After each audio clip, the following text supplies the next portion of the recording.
ಈ ಸಭೆಯಲ್ಲಿ ಕಂದಾಯ ಸಚಿವರು ಕೃಷ್ಣ ಬೈರೇಗೌಡರು, ಚೀಫ್ ಸೆಕ್ರೆಟರಿ, ನಮ್ಮ principal secretary finances, commercial tax commissioner,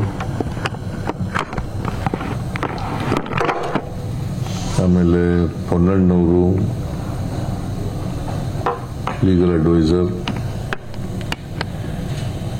Nazeer Ahmed political secretary,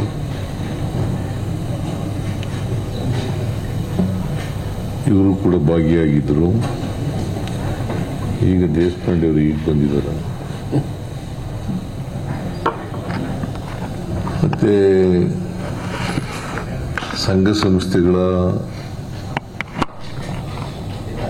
trade bodies FKCCIನವರು ಕೂಡ ಬಂದಿದ್ರು.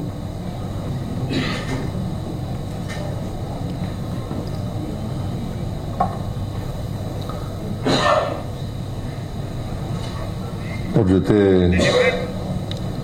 ಚರ್ಚೆ ಮಾಡಿ ಅವರ ಅಹವಾಲುಗಳನ್ನು ಕೇಳಿದ್ದೀವಿ.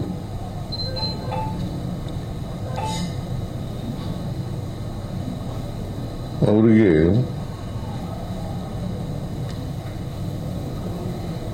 ಕಮರ್ಷಿಯಲ್ ಟ್ಯಾಕ್ಸ್ ಡಿಪಾರ್ಟ್ಮೆಂಟ್ನವರು ನೋಟಿಸ್ಗಳನ್ನು ಕೊಟ್ಟಿದ್ದಾರೆ. ಸುಮಾರು 9,000 ನೋಟಿಸ್ಗಳನ್ನು ಕೊಟ್ಟಿದ್ದಾರೆ.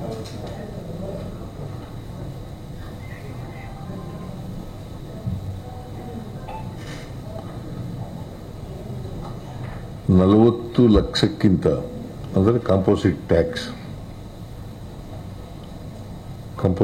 ತಾನೆ,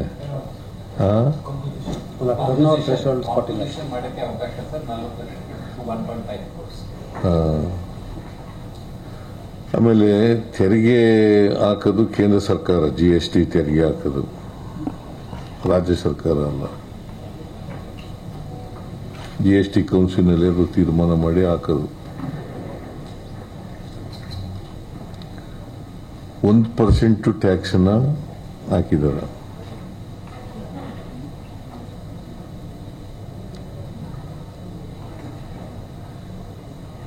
ಅದು 40 ಲಕ್ಷಕ್ಕಿಂತ ಜಾಸ್ತಿ.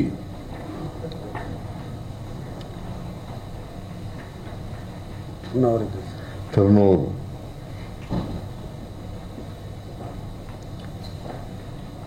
ಅಂಥವ್ರಿಗೆ ಮಾತ್ರ ನೋಟಿಸ್ ಕೊಟ್ಟಿರ್ತಕ್ಕಂಥದ್ದು.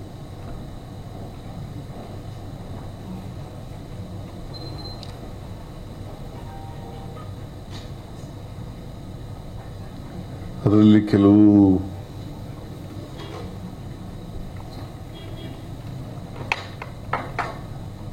ಸಣ್ಣ ವ್ಯಾಪಾರಿಗಳಲ್ಲದೇನೆ ಬೇರೆಯವ್ರಿಗೂ ಕೂಡ ಕೊಟ್ಬಿಟ್ಟಿದ್ದಾರೆ.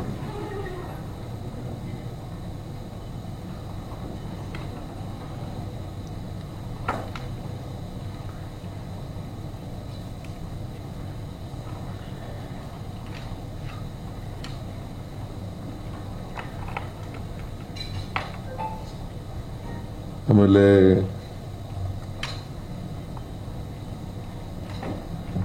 ಮೂರು ವರ್ಷದಿಂದ ಟ್ಯಾಕ್ಸ್ ಕೊಡಬೇಕು ಅಂತೇಳಿ ಹೇಳಿದ್ದಾರೆ.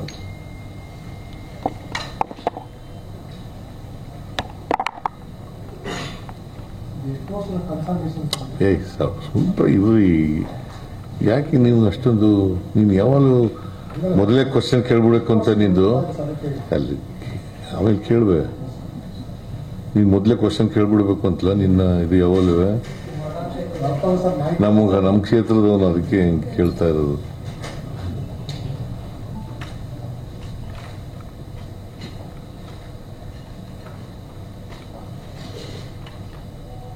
ನಾವು ಈ ಎಕ್ಸೆಂಪ್ಟೆಡ್ ಟ್ಯಾಕ್ಸ್ನಿಂದ ವಿನಾಯಿತಿ ಇದೆಯಲ್ಲ,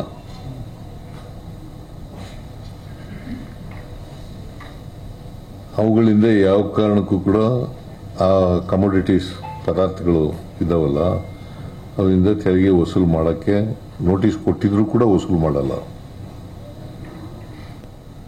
ಆಮೇಲೆ ಈ 2 ವರ್ಷ 3 ವರ್ಷದಿಂದ ರಿಯರ್ಸ್ ಎಲ್ಲ ಕೊಡಬೇಕು ಅಂತ ಎಲ್ಲ ಹೇಳಿತ್ತಲ್ಲ, ಅದನ್ನ ಪರ್ಸ್ಯೂ ಮಾಡಲ್ಲ ಅಂತ ಹೇಳಿದ್ದೀನಿ ನಾನು.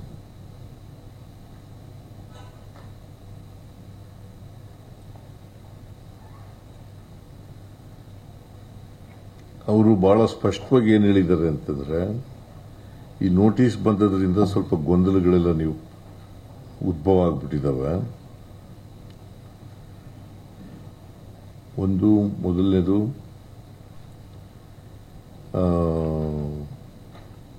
ಎಂತಿದು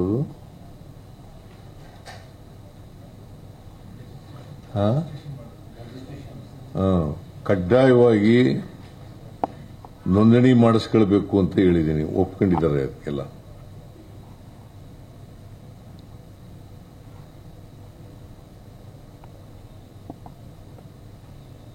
ಕಡ್ಡಾಯವಾಗಿ ನೋಂದಣಿ ಮಾಡಿಸ್ಕೋಬೇಕು, ರಿಜಿಸ್ಟ್ರೇಷನ್ ಮಾಡಿಸ್ಕೋಬೇಕು. ಅದಕ್ಕೆ ಎಲ್ಲರೂ ಒಪ್ಕೊಂಡಿದ್ದಾರೆ.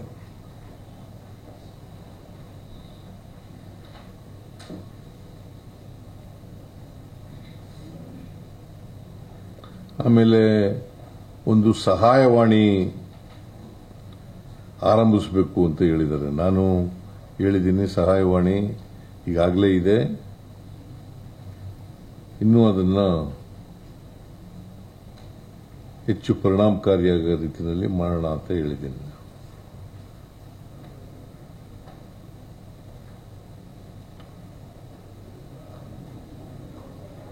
ಸೊ ಅವ್ರಿಗೆ ಇನ್ನೊಂದು ಅವರ ಬೇಡಿಕೆ ಏನಪ್ಪಾ ಅಂತಂದ್ರೆ,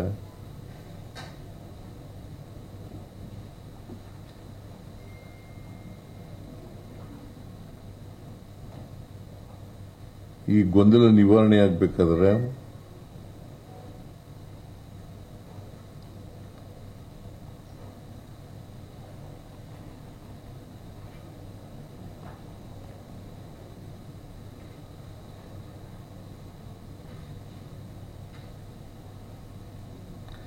ನಮಗೆ ಸರಿಯಾದ ರೀತಿಯಲ್ಲಿ ಮಾಹಿತಿ ಇಲ್ಲ.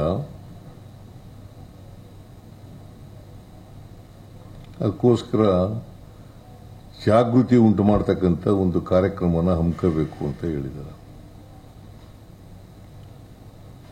ಅದಕ್ಕೆ ನಾನು ಹೇಳಿದ್ದೀನಿ, ಎಲ್ಲ ಕಡೆ ನಮ್ಮ ಕಮರ್ಷಿಯಲ್ ಟ್ಯಾಕ್ಸ್ ಡಿಪಾರ್ಟ್ಮೆಂಟು ಮತ್ತೆ ಇವರು ಕೂಡ ಮಾಡ್ತೀವಿ ಅಂತ ಹೇಳಿದ್ದಾರೆ. FKCCIನವರು ಕೂಡ ಮಾಡ್ತೀವಿ ಅಂತ ಹೇಳಿದ್ದಾರೆ, ಮತ್ತೆ ಬೇರೆಯವರು ಕೂಡ ಮಾಡ್ತೀವಿ ಅಂತ ಹೇಳಿದ್ದಾರೆ. ಅಲ್ಲಿಗೆ ಎಲ್ಲಿ ಇಂಥ ವರ್ಕ್ಶಾಪ್ಗಳನ್ನು ಮಾಡ್ತಾರೆ, ಅಲ್ಲಿ ನಮ್ಮ ಕಮರ್ಷಿಯಲ್ ಟ್ಯಾಕ್ಸ್ ಡಿಪಾರ್ಟ್ಮೆಂಟ್ನವರು ಹೋಗ್ತಾರೆ. ಅವ್ರಿಗೆ ಬೇಕಾದಂಥ ಮಾಹಿತಿಗಳನ್ನು ಒದಗಿಸ್ಕೊಡ್ತಕ್ಕಂಥ ಕೆಲಸವನ್ನು ಮಾಡ್ತಾರೆ.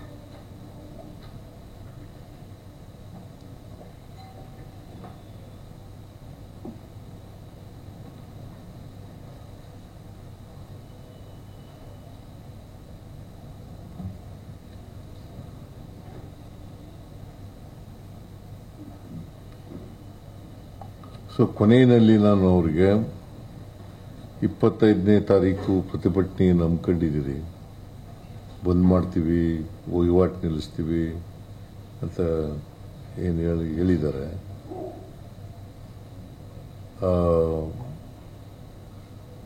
ಫ್ರೀಡಂ ಪಾರ್ಕ್ನಲ್ಲಿ ಪ್ರತಿಭಟನೆ ಮಾಡ್ತೀವಿ ಅಂತ ಏನು ಹೇಳ್ಕೊಂಡಿದ್ದಾರೆ.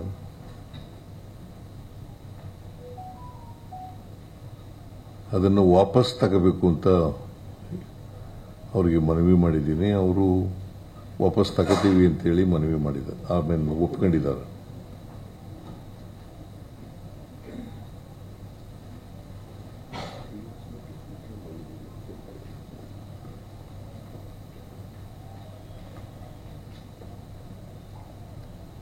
ಇನ್ನೊಂದ್ಸರಿ ರಿಪೀಟ್ ಮಾಡಲ್ಲ ನಿಮಗೆ, ಇದೇ ಇಂಪಾರ್ಟೆಂಟು.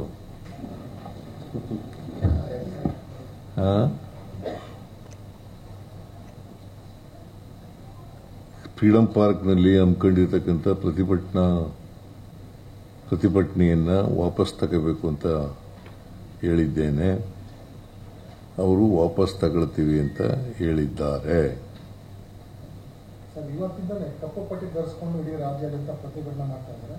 ನಾಳೆ ಏನು ಈ ಬೇಸಿಕ್ ಎಲಿಮೆಂಟ್ಸ್ ಬಂದ್ ಮಾಡ್ತೀವಿ ಅಂತ ಹೇಳಿದ್ರು, ನಾಳಿದ್ದು ಪ್ರತಿಭಟನೆ ಮಾಡ್ತಾ ಇದ್ದಾರೆ ಫ್ರೀಡಂ ಪಾರ್ಕ್ ಅಂತ. ಈಗ ಇವತ್ತು ಹೋರಾಟನ ಕೈ ಬಿಡ್ತಾರ ನೀವು? ಹೌದು, ಎಲ್ಲ ಹೋರಾಟನೂ ಕೈ ಬಿಡೋದು. ಈಗ ಅರಿಯರ್ಸ್ ಏನು ಸರ್? 10 ದಿನದಿಂದ ಕನ್ಸಲ್ಟೇಟ್ ಆಗಿತ್ತಲ್ಲ, ಅದನ್ನ ಅರಿಯರ್ಸ್ ಯಾವ ಥರ ಮಾಡ್ತೀವಿ? ಅರಿಯರ್ಸು ಪರ್ಸ್ಯೂ ಮಾಡಲ್ಲ ಅಂತ ಹೇಳಿದ್ದೀನಲ್ಲ. ಅರಿಯರ್ಸು ಪರ್ಸ್ಯೂ ಮಾಡಲ್ಲ. ಯಾವ ಕಾರಣಕ್ಕೂ ಕೂಡ ಅವರಿಗೆ ತೊಂದರೆ ಆಗದ ರೀತಿಯಲ್ಲಿ ನೋಡ್ಕೊತೀವಿ. ಯಾವಾಗಿಂದ ಕನ್ಸಿಡರ್ ಮಾಡಬೇಕು ಅಂತ? ಯಾವುದು ಯಾವಾಗಿಂದ ಕನ್ಸಿಡರ್ ಮಾಡ್ತೀವಿ? ಅರಿಯರ್ಸ್ ಇಲ್ಲಪ್ಪ, ಅರಿಯರ್ಸ್ ಇಲ್ಲ. ನೋಂದಣಿ ಮಾಡ್ಕೋಬೇಕು, ಸಬ್ಜೆಕ್ಟ್ ಟು ರಿಜಿಸ್ಟ್ರೇಷನ್.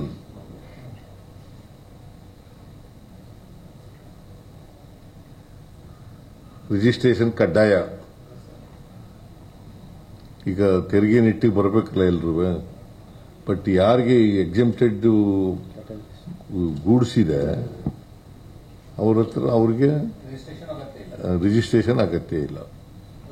ಅದಕ್ಕೆ ಸಂಬಂಧಪಟ್ಟಂಗೆ ಈಗ ಯಾರೊಬ್ಬರು ಮಿಲ್ಕ್ ಬೂತ್ ಇಟ್ಕೊಂಡಿರ್ತಾರೆ, ಅವರು ಕೂಡ ನೋಟಿಸ್ ಕೊಟ್ಟಿದ್ದಾರೆ.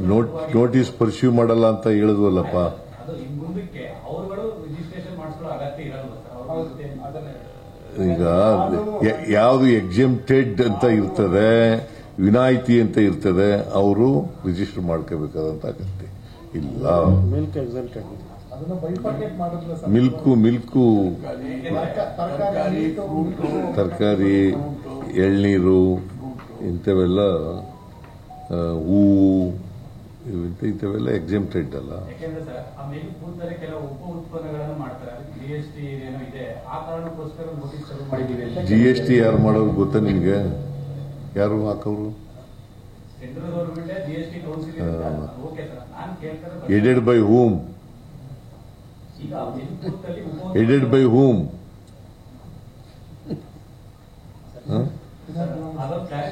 ಎಲ್ಲ ಎಡೆಡ್ ಬೈ ಹೂಮ್ ಅಂತ ಹೇಳಪ್ಪ ನೀನು. ಅದನ್ನ ಫೈನಾನ್ಸ್ ಮಿನಿಸ್ಟರ್ ಹಂಗೇಳು ಕರೆಕ್ಟ್ ಆಗಿ. Finance minister of the central government. ಅವರೇನು ಪ್ರಶ್ನೆ ಕೇಳ್ತಾ ಇದಾರೆ? ಏನು ಸರ್ ನೀವು ಮೀಟಿಂಗ್ನಲ್ಲಿ ಒಪ್ಕೊಂಡಿದ್ದಾರೆ. 3 ವರ್ಷದ್ದು ಅರಿಯರ್ಸ್ ಇದೆಯಲ್ಲ, ಅದನ್ನು ಪರ್ಸ್ಯೂ ಮಾಡಲ್ಲ ಅಂತ ಹೇಳಿದ್ದೀವಿ. 3ನೇದು ಸಹಾಯವಾಣಿ ಮಾಡ್ತೀವಿ ಅಂತ ಹೇಳಿದ್ದೀವಿ. 4ನೇದು ಎಕ್ಸೆಂಪ್ಟೆಡ್ ಗೂಡ್ಸ್ಗೆ ರಿಜಿಸ್ಟ್ರೇಷನ್ ಆಗಬೇಕಾಗಿಲ್ಲ ಅಂತ ಹೇಳಿದ್ದೀವಿ. ಸೊ ಇದಕ್ಕೆಲ್ಲ ಅವರು ಒಪ್ಕೊಂಡಿದ್ದಾರೆ. ನೋಟಿಸ್ ಕೊಟ್ಟಿರೋದು ಅದನ್ನ ನೋಟಿಸ್ಗಳನ್ನ ಇಲ್ಲ, ಏನು ಕ್ರಮ ತಗೊಳ್ಳಲ್ಲ.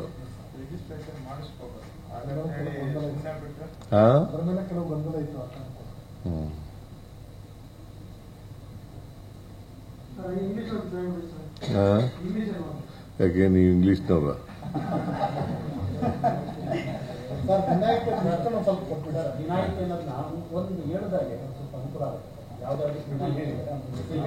ವಿನಾಯಿತಿ ಕೊಟ್ಬಿಡಪ್ಪ.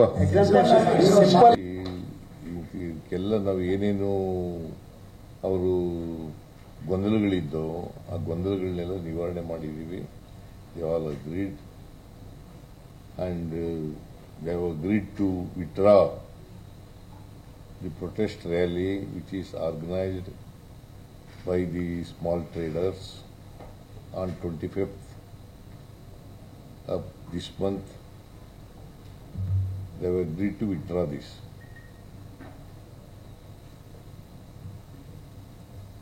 So, kala 3 years ಇಂದ ಈ ಒಂದು ಟ್ಯಾಕ್ಸ್ ಅನ್ನು ಕಲೆಕ್ಟ್ ಮಾಡಿಲ್ಲ ಅಂತ ಅದರಿಂದ ರಾಜ್ಯ ಸರ್ಕಾರಕ್ಕೆ ಎಷ್ಟು ಮತ್ತು ಕೇಂದ್ರ ಸರ್ಕಾರ ಎಷ್ಟು ಲಾಭ ಬರ್ತದೆ ಸರ್? ಎಷ್ಟು ಅನುದಾನ ಬರ್ತಾ ಇದೆ?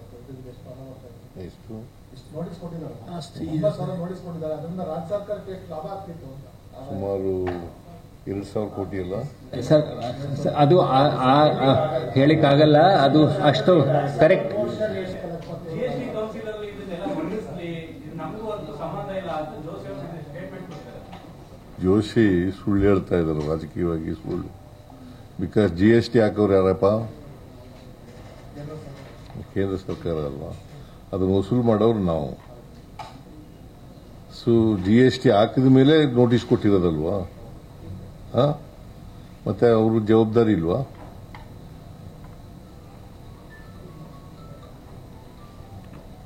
ಸುಮ್ಮನೆ ಏನೋ ಹೇಳೋದು ಕೇಂದ್ರ ರಾಜ್ಯ ಸರ್ಕಾರ ಜವಾಬ್ದಾರಿ ಇದಕ್ಕೆ ಅಂತ ಅನ್ನೋದು.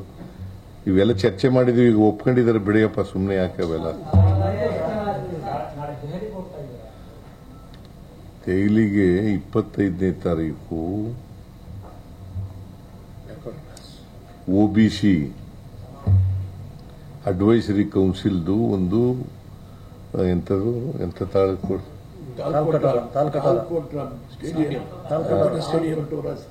ತಾಲ್ಕೋಟಾರ ಸ್ಟೇಡಿಯಂನಲ್ಲಿ ಒಂದು ಸಭೆ ಇದೆ. ಆ ಸಭೆಗೆ ನಾನು one of the members, advisory ಕೌನ್ಸಿಲ್ನಲ್ಲಿ ನಾನು ಒಬ್ಬ ಮೆಂಬರ್ ಇದ್ದೇನೆ. ನನ್ನೂ ಕರೆದಿದ್ದಾರೆ, ಅದಕ್ಕೆ ಹೋಗ್ತಾ ಇದ್ದೀನಿ ಅಟೆಂಡ್ ಮಾಡಕ್ಕೆ. ರಾಹುಲ್ ಗಾಂಧಿ ಅವರು ಭೇಟಿ ಮಾಡಿ ಬಾಕಿರುವಂತಹ ಪೇರನ್ನು ಮಾಡಿ ಯಾವುದು ಈಗ ಶೆಡ್ಯೂಲ್ ಪ್ರೋಗ್ರಾಮ್ ಇಲ್ಲ.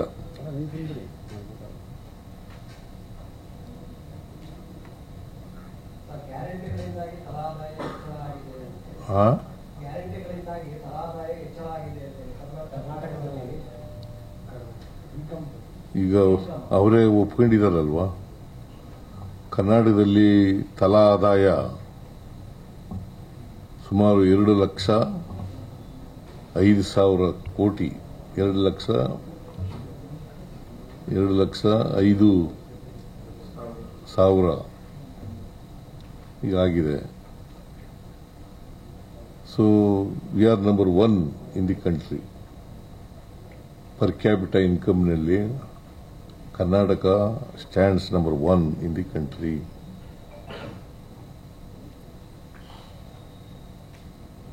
ಇದು ನಾನು ಹೇಳಿರೋದಲ್ಲ, ಕೇಂದ್ರ ಸರ್ಕಾರ. ಅದು ಒಂದು ಕಾರಣ, ಅದು ಒಂದು ಪ್ರಮುಖ ಕಾರಣ.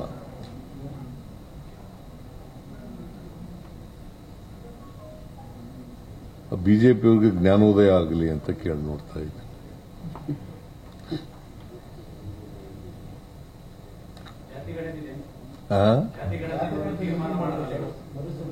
ಹೇಳಿದ್ದೀನಿ 3 ತಿಂಗಳಲ್ಲಿ ಕೊಡಬೇಕು ಅಂತ. ನಾಳೆ ಆದೇಶ ಹೊರಡುತ್ತದೆ. 3 ತಿಂಗಳಲ್ಲಿ, ಆಗಸ್ಟ್, ಸೆಪ್ಟೆಂಬರ್, ಅಕ್ಟೋಬರ್.